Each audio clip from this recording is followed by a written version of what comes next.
Hey there, car enthusiasts. Welcome back to the channel. Today we're digging into the history books to reveal 8 of the dumbest and worst cars that rolled out in America during the 1970s. These cars were the result of bad decisions, poor design, and just plain unfortunate circumstances. You might not believe these actually made it to production. Let's jump right in. First on our list is the 1971 Chevrolet Vega. When General Motors unveiled the Vega, it was supposed to be a game-changer in the compact car segment, a vehicle that could compete with the growing influx of European and Japanese imports. On paper, the Vega seemed promising, boasting a sleek, modern design and innovative engineering features. However, the reality of the car's performance and reliability quickly turned it into one of the most notorious automotive failures of the decade. Design and expectations. The Vega was designed to be a small, affordable car that would appeal to a wide range of American consumers. It featured a lightweight aluminum engine, which was intended to provide good fuel efficiency and adequate power. The car's design was sleek and contemporary for its time, with a sporty aerodynamic profile that set it apart from the boxier designs of many competitors. GM had high hopes that the Vega would not only compete with, but also outsell popular models from foreign automakers. The rust problem. One of the most significant and widely recognized issues with the Chevrolet Vega was its tendency to rust, severely and quickly. Due to cost-cutting measures during production, the Vega's body panels were prone to corrosion. The steel used was often thin and of lower quality, and the rust-proofing process was insufficient. As a result, it wasn't uncommon for Vegas to start showing signs of rust within just a few years of being on the road. This problem was especially severe in regions with harsh winters and road salt, where the Vega's body panels could deteriorate alarmingly fast. For many owners, this rapid rusting was a deal-breaker, leading to widespread dissatisfaction with the car. Engine problems. The Vega's engine, while innovative in its aluminum construction, also proved to be a significant source of trouble. The engine was prone to overheating, which could cause the aluminum block to warp and lead to head gasket failures. Oil consumption was another critical issue, with many Vegas burning through oil at an alarming rate. These engine problems resulted in costly repairs for owners, and in many cases, the engine issues were severe enough to render the car inoperable. Consumer frustration. For a car that was intended to be a reliable and economical choice, the Vega ended up being a nightmare for many of its owners. The combination of severe rusting, engine problems, and other reliability issues made the Vega one of the most complained about cars of the 1970s. Despite its promising start and GM's initial optimism, the car quickly developed a reputation as a lemon. Owners were often left frustrated, dealing with a vehicle that required frequent and expensive repairs, far from the economical, reliable car they had been promised. The Vega's legacy. The Chevrolet Vega's failure had a significant impact on GM's reputation, particularly in the compact car market. It served as a cautionary tale about the dangers of cutting corners in production and the importance of thorough testing before bringing a new car to market. While GM eventually made improvements to the Vega, the damage to its reputation was done, and the car never recovered from its early failures. The Vega's story is often cited as one of the reasons for the decline of American automakers' dominance in the face of rising competition from foreign brands. Conclusion. The 1971 Chevrolet Vega is remembered as one of the most problematic cars of its era. What was meant to be a triumph for GM turned into a disaster due to rust issues, engine problems, and overall poor reliability.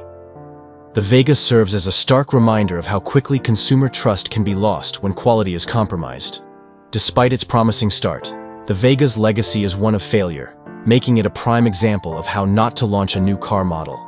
Next up is the 1974 AMC Matador Coupe. American Motors Corporation, AMC, was known for its unconventional approach to car design, often trying to stand out in a crowded market dominated by the big three automakers. With the 1974 Matador Coupe, AMC aimed to create a bold, eye-catching vehicle that would appeal to a wide range of consumers.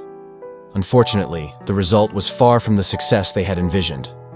The Matador Coupe's peculiar bulbous design and heavy build made it one of the most criticized cars of its era, earning it a reputation as one of the automotive industry's more memorable missteps.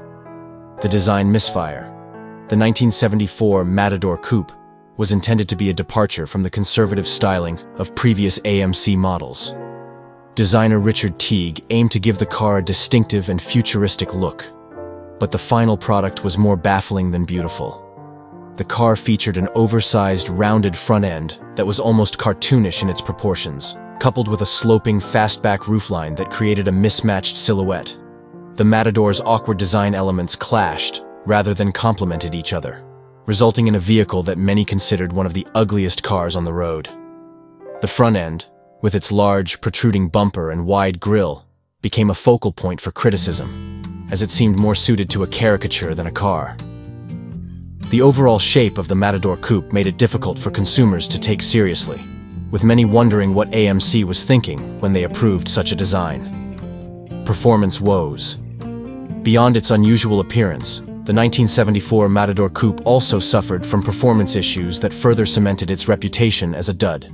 The car's heavy build, combined with its less-than-ideal aerodynamics, led to sluggish performance. Despite being offered with a variety of engines, including a V8 option, the Matador Coupe never quite lived up to the expectations of a performance car. It struggled with acceleration, and its handling was cumbersome, making it a chore to drive. The car's weight also contributed to poor fuel efficiency, which was a significant drawback during an era when fuel economy was becoming increasingly important to consumers. In a time when muscle cars and sleek sports cars were capturing the imagination of the public, the Matador Coupe's underwhelming performance made it even more of an outlier. A marketing misstep. AMC's marketing strategy for the Matador Coupe was as unconventional as the car itself. The company attempted to position the car as a stylish and sophisticated choice, even using a campaign that featured celebrities like O.J. Simpson and the tagline, "What's a Matador?" However, the campaign did little to convince potential buyers of the car's merits, as the disconnect between the marketing message and the reality of the car's design and performance was too great to overcome. The Matador Coupe was also featured as the villain's car in the James Bond film, The Man with the Golden Gun, a placement that did little to boost its appeal. Instead of being seen as a cool and desirable vehicle, the Matador Coupe was often viewed as a curiosity, or worse, a joke. The Matador's legacy. The 1974 Matador Coupe failed to capture the market in the way AMC had hoped. Sales were disappointing, and the car quickly became a symbol of the company's struggles during the 1970s. While AMC had enjoyed some success with earlier models like the Javelin and AMX, the Matador Coupe's failure highlighted the company's inability to compete effectively with larger automakers who were producing more appealing and better-performing vehicles. The car's unique and polarizing design ensured that it would be remembered, but not in the way AMC intended. Instead of being seen as a bold and innovative move, the Matador Coupe became an example of what can go wrong when form does not follow function. Conclusion. The 1974 AMC Matador Coupe stands as a cautionary tale in automotive design and marketing. What was meant to be a bold statement turned out to be a bold mistake, with its odd, bulbous design and heavy build leading to poor performance and widespread criticism. The Matador Coupe was more of a dud than a dream, a car that missed the mark in almost every way. Its legacy is a reminder that in the competitive world of car manufacturing, daring designs must be backed by strong performance and thoughtful execution if they are to succeed. Coming in at number 3 is the 1973 Ford Pinto. This vehicle is often remembered as one of the most notorious cars of the 1970s, not for its design or performance, but for a critical safety flaw that made it infamous. The Pinto was introduced by Ford as an affordable, compact car to compete with the influx of small imports, and while it initially found success in the market, its legacy would be defined by a serious and potentially deadly defect: the Pinto's fatal flaw. The Ford Pinto was designed during a period of intense competition in the American automotive industry. Ford needed a car that could be produced quickly and at a low cost to meet the growing demand for compact vehicles. However, in the rush to bring the Pinto to market, critical safety concerns were overlooked. The most infamous of these was the car's fuel tank placement. The Pinto's fuel tank was positioned behind the rear axle and close to the back bumper, making it vulnerable in rear-end collisions. In the event of an impact, the tank could rupture, spilling fuel and potentially causing the car to burst into flames. This design flaw would later be highlighted in several high-profile accidents, leading to tragic consequences and a public relations disaster for Ford. the cover-up and controversy. The real scandal surrounding the Pinto wasn't just the flaw itself, but how Ford handled it. Internal documents revealed that Ford had been aware of the issue but chose not to address it because the cost of redesigning the fuel system was deemed higher than the potential legal costs of settling lawsuits from accidents. This cold calculation, known as the Pinto Memo, became a symbol of corporate greed and disregard for human life. When this information became public, it sparked outrage and severely damaged Ford's reputation. The Pinto case became a turning point in the conversation about automotive safety and corporate responsibility, showing the dangers of prioritizing profits over people. Impact on the industry. The Ford Pinto crisis led to significant changes in how automakers approached vehicle safety. It underscored the importance of rigorous safety testing and the need for transparency in the industry. The fallout from the Pinto scandal played a role in the introduction of stricter safety regulations and standards for automobiles, which have undoubtedly saved countless lives in the years since. However, for Ford, the damage was done. The Pinto's reputation was irreparably tarnished, and despite the company's efforts to salvage the brand, the car became synonymous with corporate negligence. The Pinto's legacy. Today, the Ford Pinto is often cited as a textbook example of what can go wrong in automotive design and corporate decision-making. It serves as a cautionary tale for automakers, reminding them of the catastrophic consequences that can result from cutting corners on safety. While the Pinto's design flaws overshadowed any positive aspects the car might have had, its legacy has had a lasting impact on the industry, contributing to the development of safer vehicles and more stringent safety regulations. Conclusion. The 1973 Ford Pinto will forever be remembered as one of the most infamous cars in automotive history. Its dangerously positioned fuel tank and the subsequent corporate cover-up turned it into a symbol of what happens when safety is sacrificed for the sake of cost-cutting. The Pinto's story is a stark reminder of the importance of prioritizing safety in vehicle design and the ethical responsibilities that come with manufacturing cars. At number 4, we have the 1975 Brickland SV1. Conceived by entrepreneur Malcolm Brickland, the SV1, Safety Vehicle 1, was designed with a singular focus on safety, a feature that set it apart in an era when automotive safety was not the industry's primary concern. The SV1's design was a bold departure from the norm, featuring a distinctive wedge-shaped body, integrated roll cage, and, most notably, gull-wing doors. These striking design elements, combined with the car's safety-oriented approach, positioned the SV1 as a potential game-changer in the automotive world. However, despite its innovative vision, the Brickland SV1 quickly earned a reputation for being unreliable and problematic, ultimately leading to its downfall. A visionary concept with flawed execution. The Brickland SV1 was built around the idea of creating the safest sports car in the world. The car's body was made from acrylic resin bonded to fiberglass, intended to make the vehicle more durable and resistant to corrosion. This was a significant innovation at the time, as it eliminated the need for traditional paint and reduced the risk of rust. The car also featured integrated bumpers designed to absorb impacts, further emphasizing its safety-first philosophy. However, the focus on safety and the use of unconventional materials came at the expense of reliability and practicality. The gull-wing doors, a stylish but problematic feature.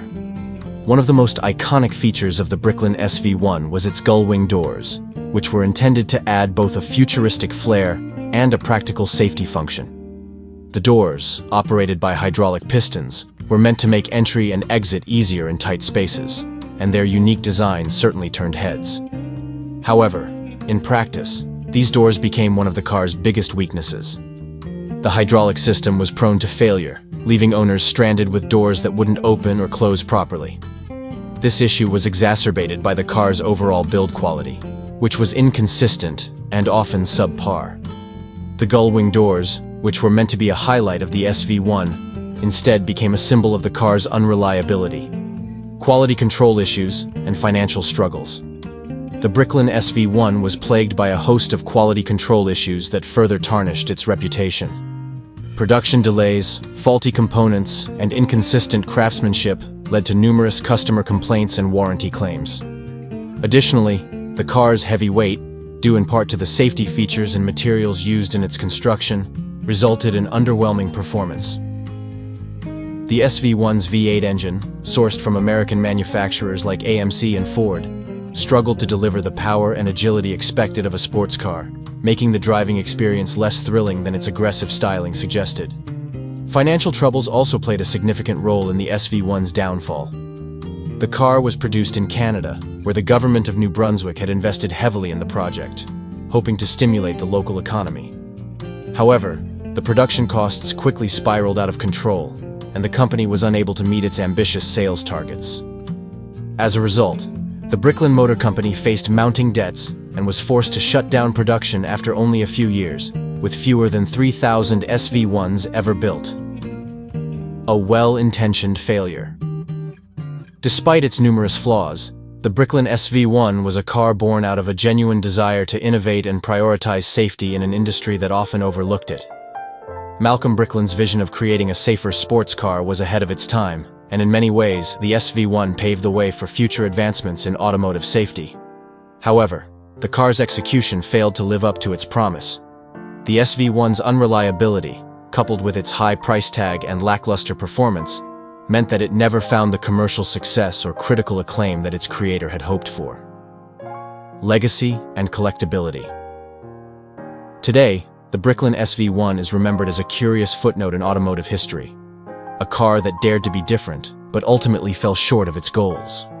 For collectors, the SV1 represents a unique and rare piece of automotive history, and its distinctive design continues to attract enthusiasts who appreciate its quirks and the story behind its creation. While it may have been a commercial failure, the Brickland SV1 remains a symbol of innovation and ambition, a reminder of what can happen when a visionary idea meets the harsh realities of production and market demand. Conclusion. The 1975 Brickland SV1 was a well-intentioned vehicle that sought to prioritize safety and innovation in a way few other cars of its time did. However, its unreliable build quality, problematic features like the gull-wing doors, and financial mismanagement ultimately led to its downfall. Next on our list is the 1978 Ford Mustang II King Cobra. With a name like King Cobra, you'd expect a car that exudes power, aggression, and dominance on the road, a true heir to the muscle car throne. However, the reality of the Mustang II King Cobra was far less impressive.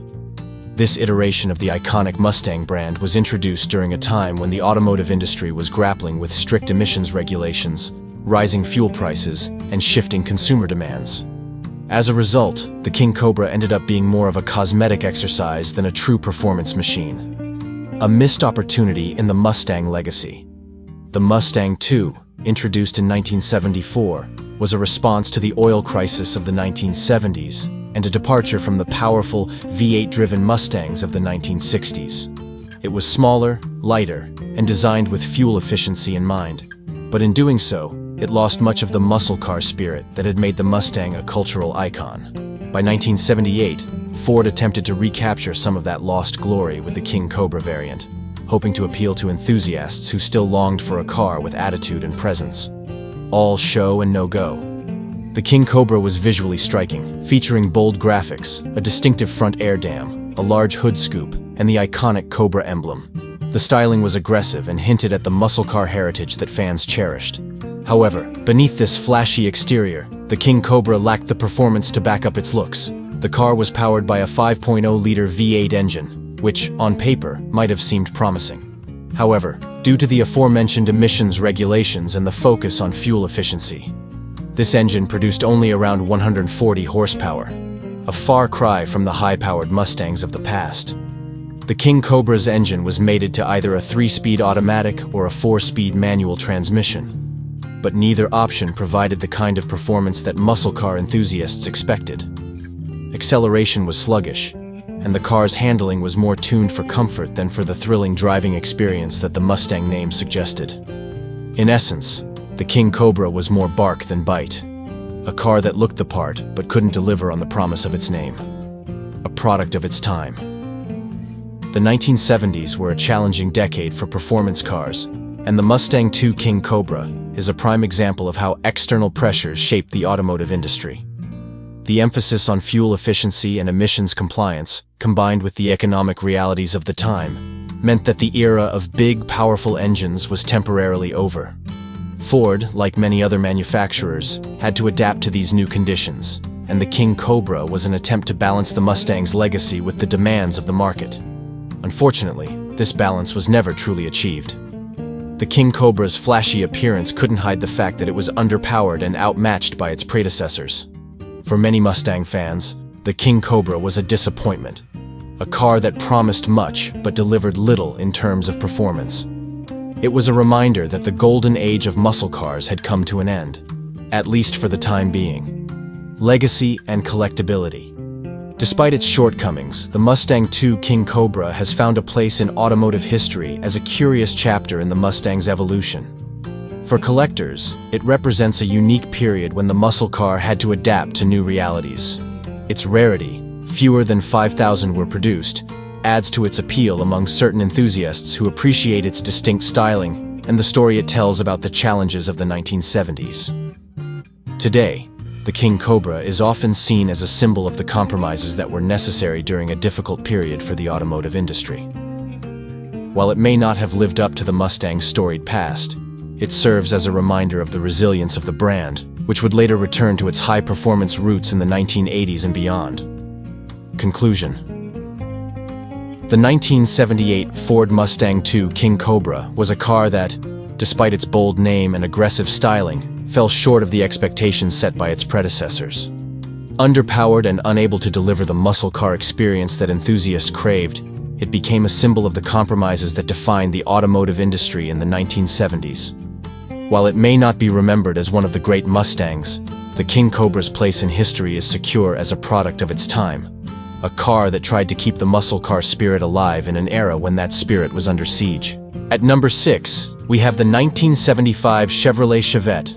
Introduced as a response to the economic challenges of the 1970s, the Chevette was Chevrolet's attempt to produce an affordable, fuel-efficient car that could compete with the influx of compact imports.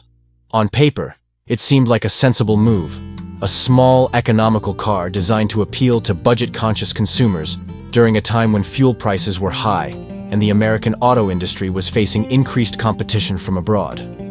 However, the reality of the Chevette fell far short of expectations, earning it a reputation as one of the most unloved cars of its era.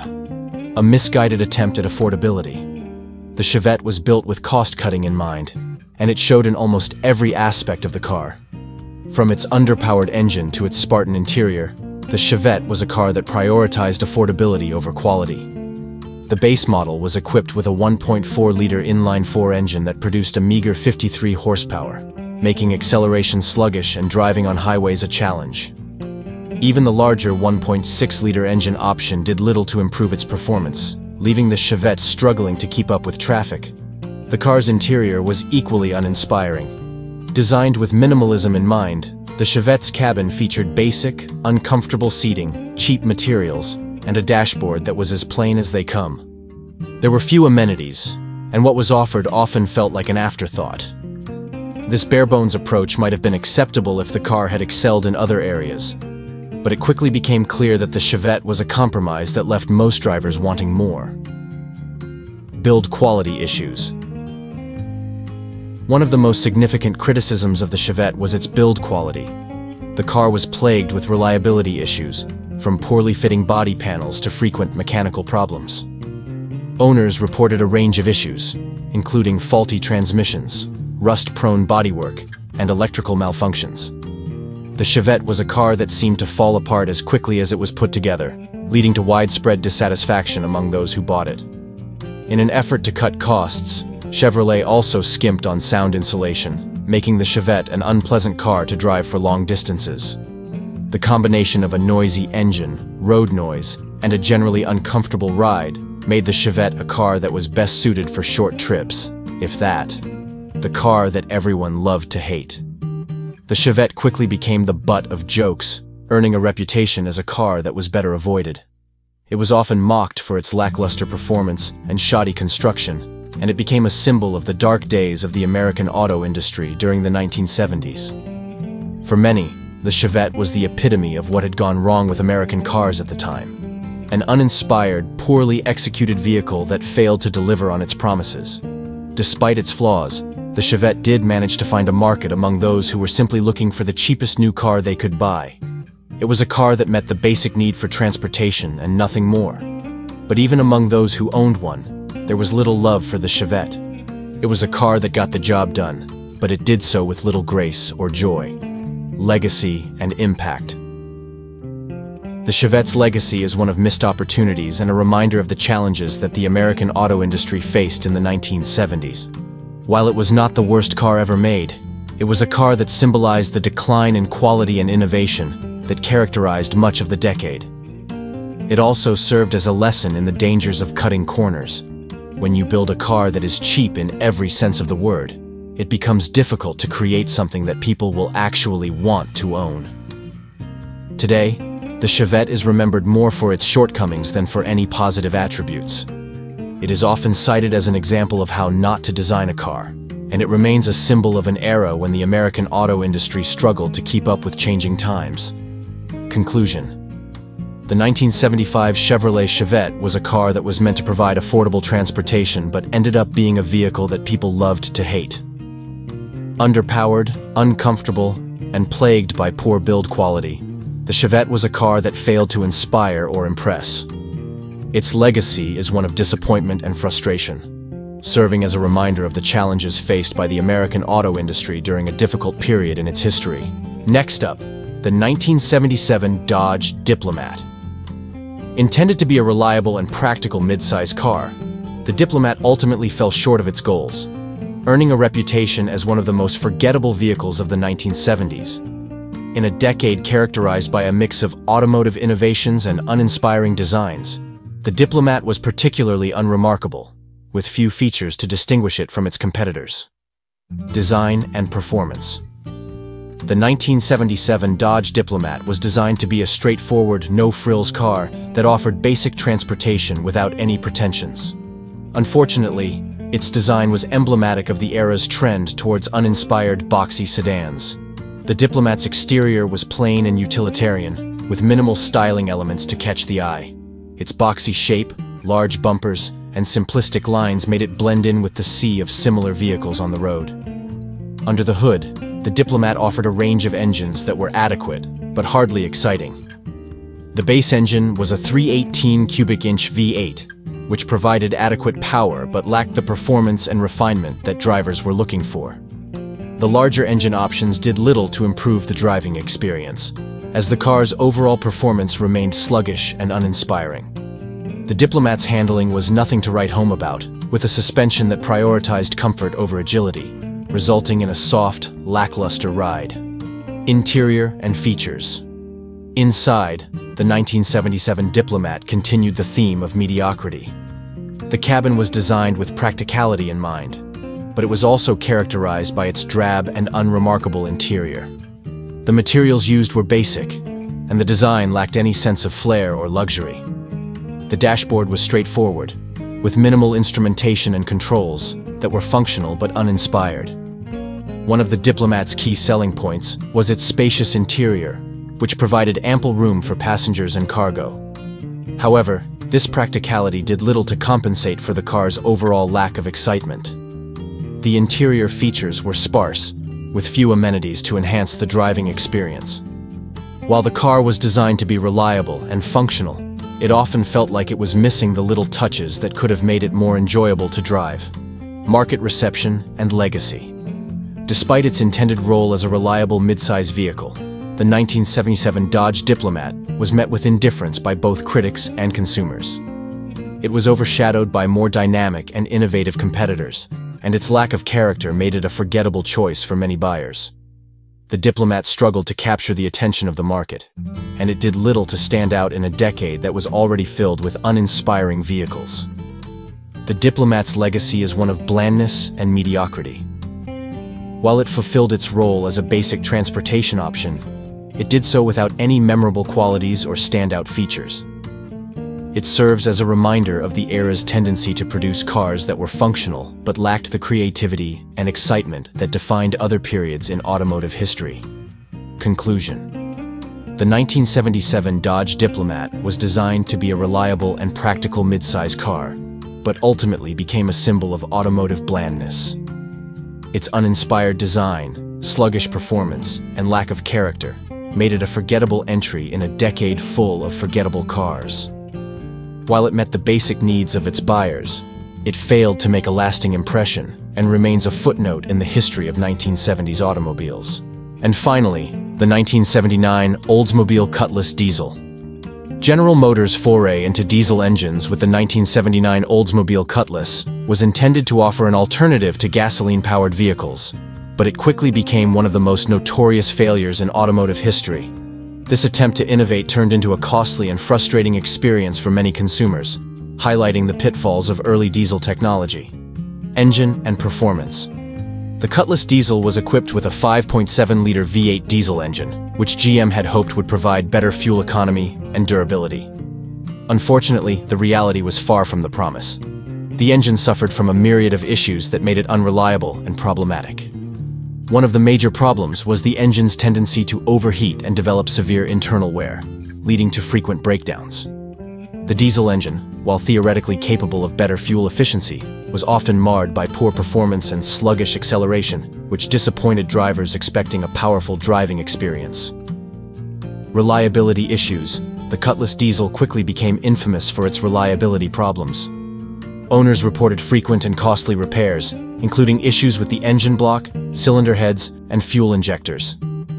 The diesel engine's propensity for breakdowns led to increased maintenance costs and a significant drop in consumer confidence. What was intended to be a long-lasting and economical option turned into a source of frustration, as the engine's faults overshadowed any benefits it might have offered. Consumer reaction and market impact. The 1979 Oldsmobile Cutless diesel's poor performance and reliability issues led to widespread dissatisfaction among buyers. Many found themselves dealing with constant repairs and a vehicle that failed to live up to expectations. The negative reception of the Cutless diesel had a lasting impact on GM's reputation for diesel technology, as it became a cautionary tale for automotive enthusiasts and critics alike. The Cutless diesel's failure contributed to a broader skepticism about diesel engines in passenger cars, especially in an era when they were still relatively new to the American market. Legacy and conclusion. The 1979 Oldsmobile Cutless. Diesel is remembered as a prime example of automotive innovation gone awry. GM's ambitious plan to introduce diesel power to a wider audience was undermined by technical issues and a lack of reliability. The diesel engine's shortcomings made it a source of constant frustration for owners and ultimately led to the discontinuation of the model. Today, the Cutless diesel serves as a historical footnote, illustrating the challenges and pitfalls of introducing new technology without fully addressing its practical implications. The car is largely forgotten and not missed, serving as a reminder of the complexities involved in automotive innovation and the importance of rigorous testing and quality control. And there you have it, folks. 8 of the dumbest and worst cars in America from the 1970s. These cars might be relics of the past, but their reputations live on. Did any of these cars surprise you? Or maybe you have a story to share? Let us know in the comments below. And don't forget to like, subscribe, and hit that notification bell so you never miss an episode. Thanks for watching, and we'll see you next time.